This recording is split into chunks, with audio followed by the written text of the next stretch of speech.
Hi everybody, welcome to Nayan Financial Classes। Nayan financial classes के इस brand new YouTube video में आप सभी का स्वागत है।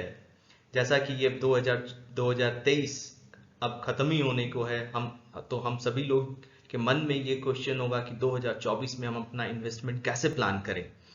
वैसे सारे दर्शकों के लिए जिनके मन में ये सवाल है, मैं ये सीरीज लेके आया हूँ नयन फाइनेंशियल क्लासेस की तरफ से, जिसमें मैं बात करूंगा 2024 के लिए आपके लिए कौन से ऐसे म्यूचुअल फंड हैं जिसमें आप इन्वेस्टमेंट करने के लिए उनको आप कंसीडर कर सकते हैं।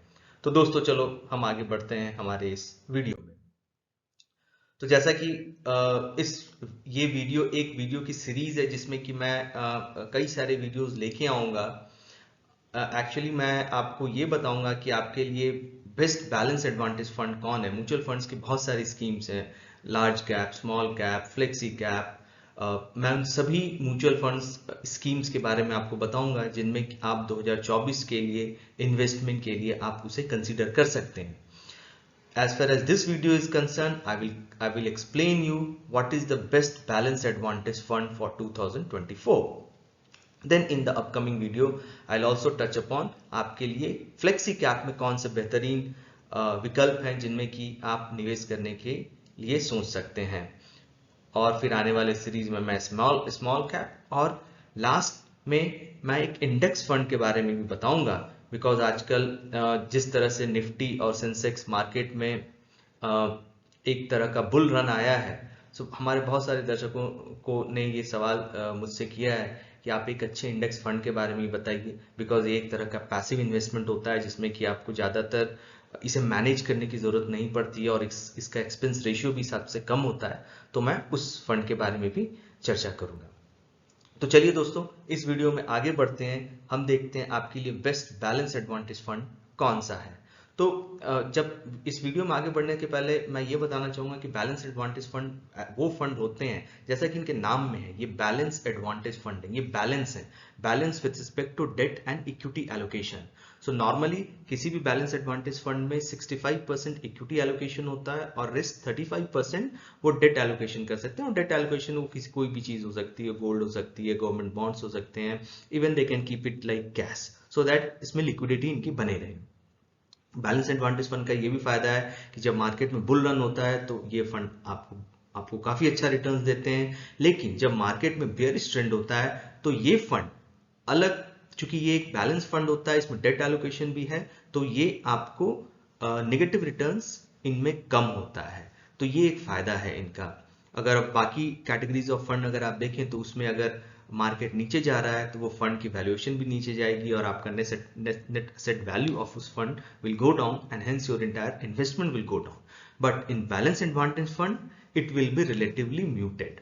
So that is the advantage. तो हमारे ऐसे इन्वेस्टर जो बहुत ज्यादा रिस्क नहीं लेना चाहते हैं, बैलेंस एडवांटेज फंड में इन्वेस्टमेंट करने के लिए डेफिनेटली उन्हें ये कंसिडर करना चाहिए। तो मैं आपके लिए बहुत ही क्लियरली मैं 4 फंड लेके आया हूँ, HDFC, ICICI, SBI और कोटक।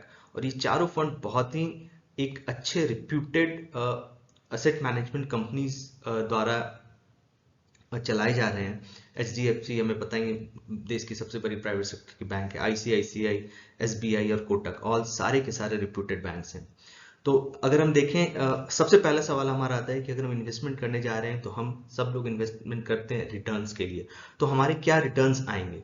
तो इस यहाँ पे अगर आप देख सकते हैं क्लियरली, अगर आप देखें 1 साल, 3 साल और इवन लाइफ का क्या अगर देखें, म्यूचुअल फंड इन्वेस्टमेंट में डेफिनेटली 1 साल और 3 साल हमें नॉर्मली कंसिडर नहीं करना चाहिए। बट स्टिल अगर आप देखना चाहें तो अगर आप देखेंगे बैलेंस एडवांटेज फंड में HDFC बाकी फंड्स की तुलना में काफी अच्छा परफॉर्मेंस दे पा रहा है। अगर हम देखें 3 से 3 इयर्स इसका CAGR performance is again very very impressive. SBI का जो बैलेंस फंड है ये रिलेटिवली नया है तो इसमें हमें 3 साल का डेटा अवेलेबल नहीं है। लाइफ कैगर में भी आप देखें तो HDFC बैलेंस एडवांटेज फंड काफी बेहतर है बाकी फंड की तुलना में। तो अगर हम सिंपल रिटर्न्स को देखें तो definitely HDFC balance advantage fund is the winner. But investment करने के लिए केवल return is not a criteria and there are other criteria as well. So let's see those criterias. Expense ratio, ये ratio होता है जो कि आपको आपसे एसेट मैनेजमेंट कंपनी चार्ज करती है, because they are managing their your fund, so as a fee they charge this.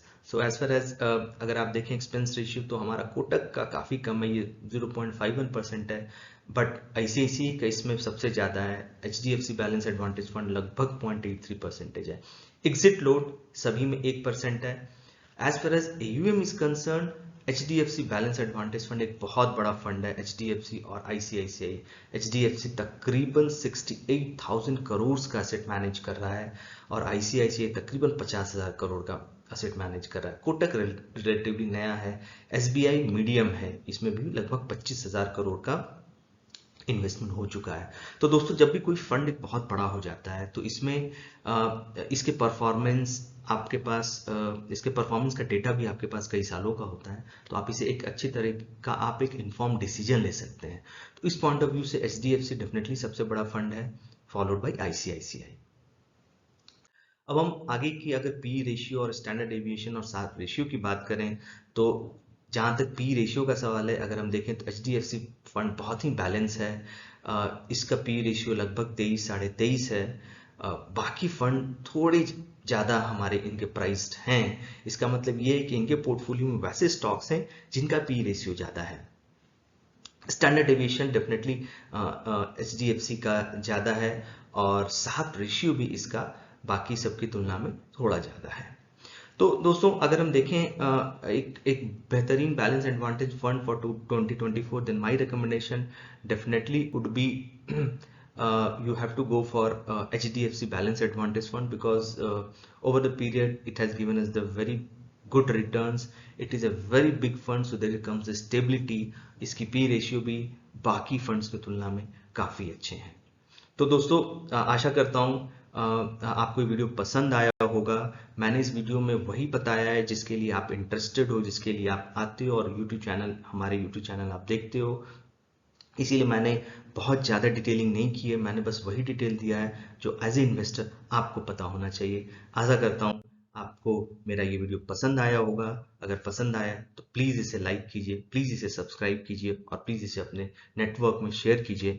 मैं आता रहूँगा इसी तरह से best mutual fund for 2024 series में नए नए वीडियोस लेके, तो so that you can take inform decision. Thank you very much everybody, have a great evening. Thank you.